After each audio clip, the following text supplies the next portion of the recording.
વિજય તમામ સમાચાર વિગતવાર સુરત મહાનગરપાલિકાની બેવડી નીતિ સામે આવી છે। પોલીસ વિભાગે ગેરકાયદેસર ચોકીનું બાંધકામ શરૂ કર્યું। બાઠેના 4 રસ્તા પર બની રહી છે ગેરકાયદે પોલીસ ચોકી। ભવિષ્યની ટ્રાફિક સેન્સને સમજ્યા વિના બની રહી છે પોલીસ ચોકી। એસએમસીમાંથી લેખિત પરમિશન આપી ન હોવાનું સામે આવ્યું છે। કોંગ્રેસના પૂર્વ કોર્પોરેટર અસલમ સાયકલવાલાએ મહાનગરપાલિકાને પત્ર લખ્યો। ગેરકાયદેસર પોલીસ ચોકીનું બાંધકામ અટકાવવા માટે રજૂઆત કરી। મહત્વનું છે કે એક બાજુ મહાનગરપાલિકા ગેરકાયદેસર દબાણો અને ધાર્મિક સ્થળોના કામને દૂર કરી રહ્યું છે, તો બીજી તરફ આ ગેરકાયદેસર પોલીસ ચોકી સામે કેમ કોઈ પગલાં નથી લેતું? કાયદાનું પાલન કરાવનાર પોલીસ વિભાગ જ ગેરકાયદેસર પોલીસ ચોકીનું નિર્માણ કરી રહ્યો છે। મહાનગરપાલિકાએ લેખિતમાં કોઈ પરમિશન પણ આપી નથી, તો પછી કોની રહેમ નજર હેઠળ આ બાંધકામ ચાલી રહ્યું છે તે સૌથી મોટો સવાલ છે। શું મહાનગરપાલિકા પોલીસ ચોકી સામે આંખ આડા કાન કરે છે? આ પણ એક સવાલ। અત્યારે સુરત મહાનગરપાલિકાનું તંત્ર છેલ્લા ઘણા દિવસોથી જીરો રોડના નામે જે લારી ગલ્લાઓના દબાણ ઉઠાવે છે, એમની રોજગારી છીનવી લીધી છે। હજારો લોકોને રોજગારી છીનવી લીધી છે। સુરત મહાનગરપાલિકાનું તંત્ર કોઈ ખાનગી સોસાયટીઓના સીઓપી માર્જિન પ્લોટ પર બાંધકામ થતું હોય એની ફરિયાદ મળે તો તાત્કાલિક અસરથી કાર્યવાહી કરે છે। અહીં સુધી કે ધાર્મિક સ્થાનો બન્યા હોય ને તો પણ કાર્યવાહી કરતા હોય છે। મારી મહાનગરપાલિકાના તંત્રને એટલી જ રજૂઆત છે કે આ પોલીસ ચોકી જે બની રહી છે આરસીસી બીમ કોલમમાંથી, એનું કોઈ પણ પ્રકારનું પ્લાન મંજૂર થયું નથી, બાંધકામની રજા ચિઠ્ઠી આપી નથી, તો આ પણ ગેરકાયદેસર બાંધકામ છે। જો કાયદાનું પાલન કરનાર પોલીસ વિભાગને તમે ગેરકાયદેસર મિલકતમાં રાખો કે વહીવટ કરે યોગ્ય નથી, એટલે આ ગેરકાયદેસર મિલકતની સામે કાયદેસરની કાર્યવાહી કરવી છે, એ જ મારી રજૂઆત છે।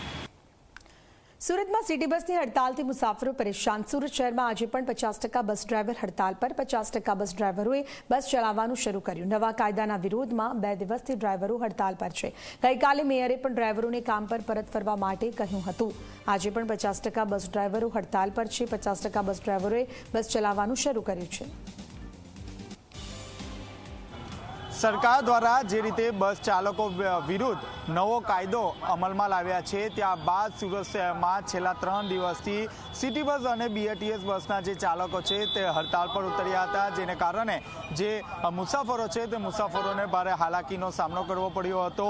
મેયર દ્વારા જે એજન્સી છે તે એજન્સીના સંચાલક સાથે વાતચીત કરી હતી અને ત્યારબાદ આજે વહેલી સવારથી જ 50% જે બસ છે તે બસ શરૂ કરી દેવામાં આવી છે, જ્યારે હજી પણ જે 50% બસના જે ડ્રાઈવરો છે તે હડતાલ યથાવત રાખવામાં આવી છે। તેમના દ્વારા એવું કહેવામાં આવ્યું છે કે જ્યાં સુધી આ કાયદો પરત લેવામાં નહીં આવે ત્યાર સુધી તેઓ જે હડતાલ છે તે હડતાલ યથાવત રહેશે। આપ જોઈ શકો છો માત્ર 50% બસ જ ચાલુ છે, ત્યારબાદ જે બસમાં જે મુસાફરોનો જે ઘસારો છે તે ઘસારો સતત વધી રહ્યો છે, કારણ કે સુરત રેલવે સ્ટેશન એવું છે કે જ્યાંથી નોકરી ધંધા અર્થે આ ઉપરાંત જે વિદ્યાર્થીઓ છે તે વિદ્યાર્થીઓ અહીં આવતા હોય છે અને તમામ જે બસ છે તે બસ અહીંનો જે બસ સ્ટેશન છે તે બસ સ્ટેશન થઈને જતી હોય છે। જો કે આજે માત્ર 50% બસ જ ચાલુ છે, જેને કારણે જે અન્ય જે મુસાફરો છે તે મુસાફરોને ભારે હાલાકીનો સામનો કરવો પડી રહ્યો છે। કેટલાક એવા ડેસ્ટિનેશન છે જ્યાં હજી પણ જે બસ છે તે બસ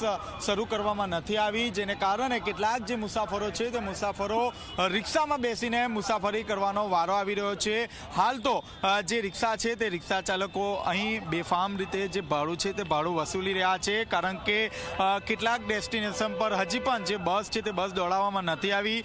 માત્ર 50% જે વિસ્તાર છે તે વિસ્તારમાં આ જે સિટી બસની જે સેવા છે તે સેવા શરૂ રાખવામાં આવી છે, જેને કારણે જે લોકો છે તે લોકોને ભારે હાલાકીનો સામનો કરવો પડી રહ્યો છે। આજે પણ સુરતના મેયર અને સ્થાયી સમિતિ અધ્યક્ષ દ્વારા જે એજન્સીઓ છે તે એજન્સીઓ સાથે મહત્વની બેઠકનું આયોજન છે।